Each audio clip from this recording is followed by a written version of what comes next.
I live in a really rural area. I can see the mountains and the streams. Just being out when the sun was rising, being alone with my own thoughts. I could just run and run and run. For 30 years, Sarah ran religiously. It was her constant companion, the thing she always returned to. It was really a place for me to find peace. And for all those decades, Sarah ran without so much as a sprained ankle. Then, when approaching her latest 40s, but still quite fit, she starts getting injuries. In fact, a whole bunch of them. I'd gone for 30 years with no injuries. And then all of a sudden, I've got an IT band. I got plantar fasciitis. I'm tearing my hamstrings. I have back pain. I was never a national caliber athlete, but I was a decent local runner. But over the years, I just got worse and worse and worse. The tipping point came when Sarah signed up for a 5K a few years ago. And it was the most incredibly painful thing I had ever done. I finished the 5K and just wanted crutches. If someone had been willing to amputate at that point, I would have taken them, because I went to a race. Suddenly, this lifelong runner was thinking about hanging up her running shoes. And I was like, you know what? Everything needs to come to an end. I've been running 30 years, 30 plus years. My time is over. It's done. It's finished. This is My Body Odyssey, a podcast about the rewards and challenges of an active lifestyle. I'm Robert Pease. And I'm Valerie Wences.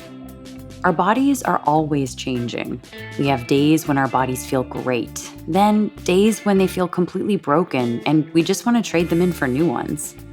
As we get older, doesn't it always feel like there's something wrong? A tweaked knee, a stiff neck. And because we're all aging for the first time, we don't really know how much we're supposed to push through all those aches and pains. And when we can no longer endure, we go to the doctor. And the best doctors are great listeners and great detectives, piecing those symptoms together toward a diagnosis. Sarah had always prided herself on being one of those doctors, but in this episode, she struggles to diagnose her most challenging case yet, her own. Doc Sarah lives and practices medicine in New Hampshire. I'm a pediatrician, athlete, and mom of 4. I probably should have put mom of 4 first, but... She's warm, affable, full of interesting facts. And actually, one just landed in New Zealand right before we started talking. And there is a Dunkin' Donuts at the airport in New Zealand. Who knew? Fun fact. I didn't know. Apparently, the whole planet runs on Dunkin'. But we first met Sarah at the Pumpkin Man Triathlon in Maine in 2019. We found her just past the finish line. It wasn't as hard as I thought. I came in a little underprepared, but really, this race to me is a miracle. We didn't know it then, but we found Sarah at a very special moment. She'd just done something that, to her, was miraculous after a medical odyssey of many years.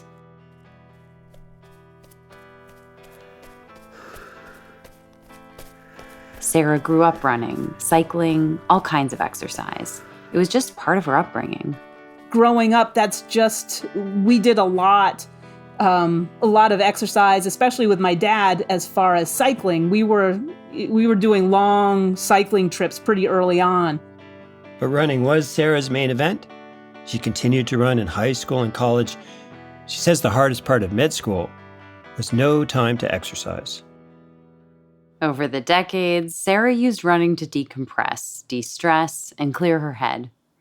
But running was also much more than that. It was the way she organized her thoughts and made sense of the world. Also, it's how I process things. When my mother died, I processed that through miles on the road. I had 4 small kids at that time. And so there wasn't a lot of peace and quiet at home. But it was also just being out when the sun was rising, being alone with my own thoughts, and I could just run and run and run. So when Sarah started getting injured and running became more painful, that is, when she could run, it was really hard on multiple levels. Let's start with Sarah's first symptom, a strange sound coming from her foot. I don't run with any music, which is good. And I noticed that my feet sounded different. My right foot would sound like I would expect it, and the left would just kind of shuffle. The sound in the foot turned into a pain in the foot, then a pain in the knee. She started getting terrible rashes on her arm. Were these symptoms connected? They just seemed random. So Sarah did what most of us do and pushed through the pain. And I mean, I've never aged before, so I was like, yeah, I have aches and pains, but, everybody talks about having aches and pains. On top of those aches and pains, though, Sarah was exhausted. Incredible fatigue, but I was just like, this is what everyone complains about. I'm a doctor, I have 4 kids, I do triathlons, of course I'm tired. Who wouldn't be tired? Everybody's tired. But Sarah was really tired. I mean, it truly was exhaustion. I'd sit outside before the day started and go, how am I going to get through the day? And then I'd get home and go, how am I going to get through? How am I going to do what I need to do for my family? It was kind of sobering for us to hear from a doctor that they'd had trouble diagnosing their own problem for many years. So Yes. What hope do we have then? I will say that doctors are the absolute worst patients. Worst patients. I mean, we don't listen to anybody, anything. If you want to see what not to do, just follow a doc. Diagnosis is one of the most difficult yet critical skills in medicine. We spoke to a general practitioner about the rewards and challenges of medical diagnosis. Dr. Divya Muthappa. She runs a general family practice with her husband in southern Texas. Absolutely. There are patients that I am just 99% sure that I know what their diagnosis is, and it ends up being something else. And so it just makes me remember, oh yeah, I need to look, out of the box and out of my routine to make sure that we're catching all of these various illnesses. So it's absolutely 100% a challenge every day. Regarding the particular challenges of self-diagnosis, Doc Sarah was stumped for several years. And her symptoms were building toward a crash, a medical crescendo.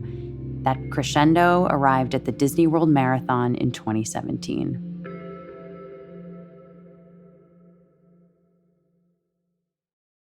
Well, in 2017 at Disney World, my knee just blew up.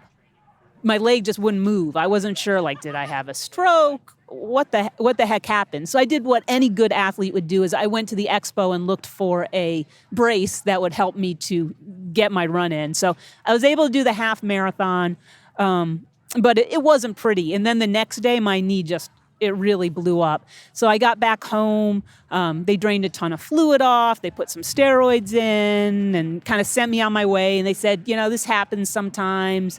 And then another couple weeks later, it blew up again. They put some steroids on and happened again.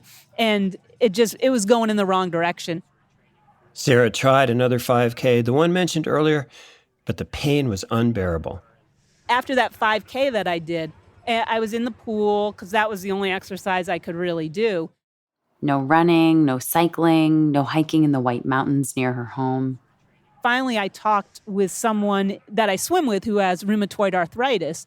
And I said, how did your rheumatoid arthritis present? And she said, kind of like yours. At last, a clue, a hunch, and she was back on the case, her own case. I'm a physician, so I went to my friend. I said, look, these are the labs I need. And she ordered them. Sarah had started to connect the dots of all the injuries she'd had, and arthritis did seem to be the logical culprit. Now I look back on some of the things, some of the injuries that I had, and in reality, they weren't injuries, and this has been going on a lot longer. I just didn't notice it, and it's not until you go get the big picture. Like if you go in with any individual injury, no one's going to be able to get it if it's part of a big process. You really just got to put everything together. Mystery solved, but only after an odyssey of many painful years. And so they ended up with a diagnosis of psoriatic arthritis. Psoriatic arthritis is a chronic inflammatory condition.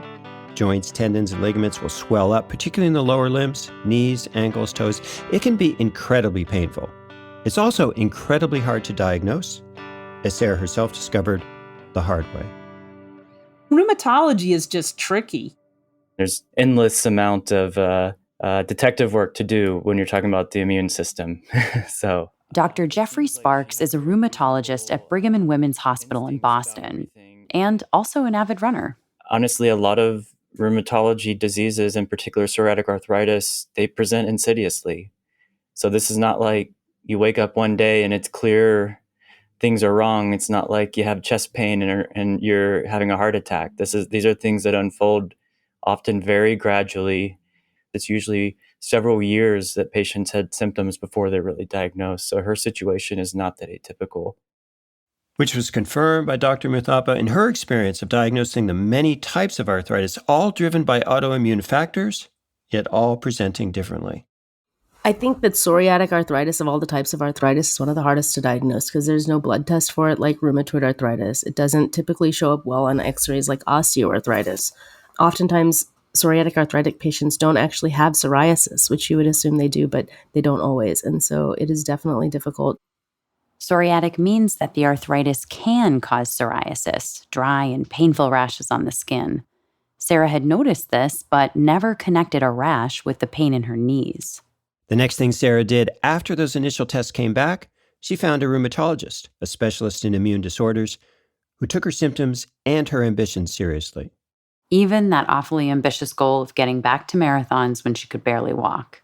My rheumatologist has been fabulous. You know, if I want to run a marathon, she's happy to help me get there. And she encourages me to move. There's not 1 ounce of her that says, well, maybe you shouldn't do this. Maybe you should take a little bit of a break from this. She's there to help me accomplish my goals. First order of business, Sarah adjusted her diet. I call it the ish diet. I'm low-ish gluten and low-ish dairy. I don't have it very much, but I did have a whoopie pie today, and I enjoyed it very much. Then Sarah's doctor prescribed an immunosuppressant medication to reduce her inflammation. I had to get over that. Like, you know, I'm an athlete. I can power through anything. You know, I can ride over mountain passes. I can swim across lakes. You know, you name it, I can do it. And so it was kind of tough. Like, I need a medication so I can bend my knee. But I'm very grateful because my life, I can't even imagine where life would be if I hadn't started medication. The medication helped with the flare-ups, the swelling, and Sarah slowly returned to some light exercise. I got the Peloton bike, which allowed me to go at my own level to get back to sport. I dropped 50 pounds. Regardless of what's going on in your knees, the lighter you are, the better your knees are going to feel. Are there going to be a lot of these Peloton placement ads in this interview, Sarah? Hey, anytime you give me a chance to talk about Peloton, I'll go for it. Okay. Over the next few months, Sarah kept improving, gradually and not without setbacks, 2 steps forward, 1 step back. Eventually, she signed up for that Pumpkin Man Triathlon in Maine, which is back where we started, where we met her at the finish line. This race to me is a miracle because it was some tough times. More than 2 years after that event, we called Sarah to see how she's been doing. What have you been up to? You know, tell us what you've been up to since we last chatted with you. Well, since you last chatted, the fall went pretty well. I went on and I did the Disney World Marathon in January. And that had been my first marathon in a while. My times are better than they've been in like 10 years. And I could not be happy. I mean, the things I'm accomplishing in sport, like, to be honest, I wouldn't have done as well before I had diagnosed with the arthritis, because I wouldn't have taken the training as seriously. I wouldn't have had the Peloton. I mean, those things have made the success happen. Sarah's odyssey is an example of how sometimes our greatest challenges can potentially lead to even greater rewards. Our weaknesses force us to slow down and look more closely, to analyze and understand, and to overcome personal and social barriers. The saddest thing to me has been how negative people are about medicine and taking medicine. And like if you spend any times in the Facebook groups, it seems like people see taking medicine for something as a weakness. Like, I can't even imagine where life would be if I hadn't started medication. I don't think I'd be a good parent. I'm not sure I'd be able to work because I wouldn't be able to move. And I certainly wouldn't be able to do any of the things that I truly enjoy. So do you think that experience may have helped you in some way as a physician diagnosing others? 100%. Now, I do think I'm much better at listening to people and keeping an open mind and realizing that while I might not see necessarily the problem, I do see that the person is coming to me with a change. And we need to figure out what that change is, where that's going. And it's definitely made me a better listener. And like I said, more open to other things. Doc Sarah's struggle with arthritis has made her a better doctor and better at self-care. She listens to her own body much more carefully. But arthritis is an ongoing issue that will continue to present challenges.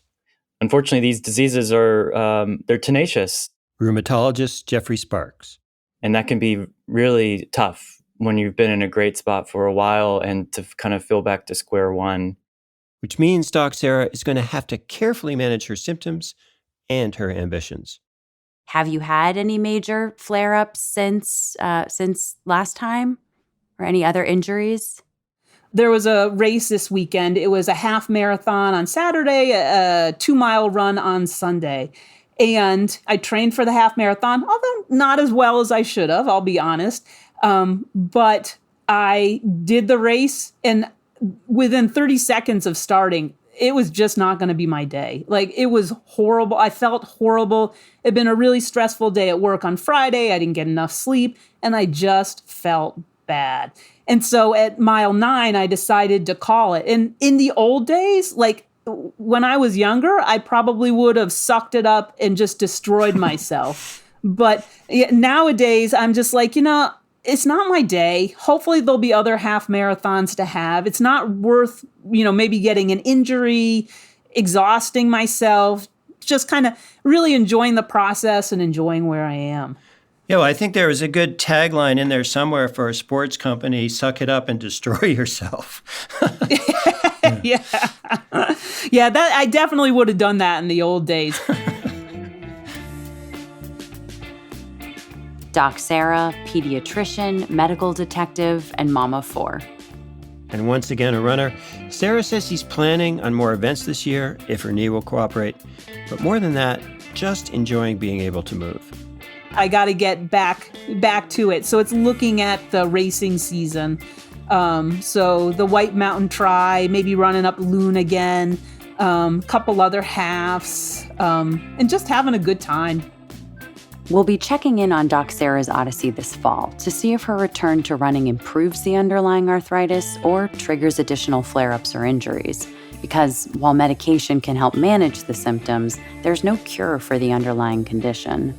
Many thanks to Doc Sarah for sharing her story with us. And next up, another running odyssey involving Erin, a mom on the run. She's a high school chemistry teacher who suffered through a difficult pregnancy and the challenges of postpartum depression until running helped her find a way forward. My body wasn't good at being pregnant, and my body wasn't good at breastfeeding either. So once I weaned him after he was a year old, that's when my husband and I sat down and I said, I need to do something. I need to get back to me. We hope you'll join us for that episode. And if you have an odyssey you'd like to share, go to our website, mybodyodyssey.com, or find us on social media and send us a message. I'm Valerie Wences. And I'm Robert Pease for the rest of the production team. My Body Odyssey is a Fluent Knowledge production. Original music by Ryan Adair Rooney.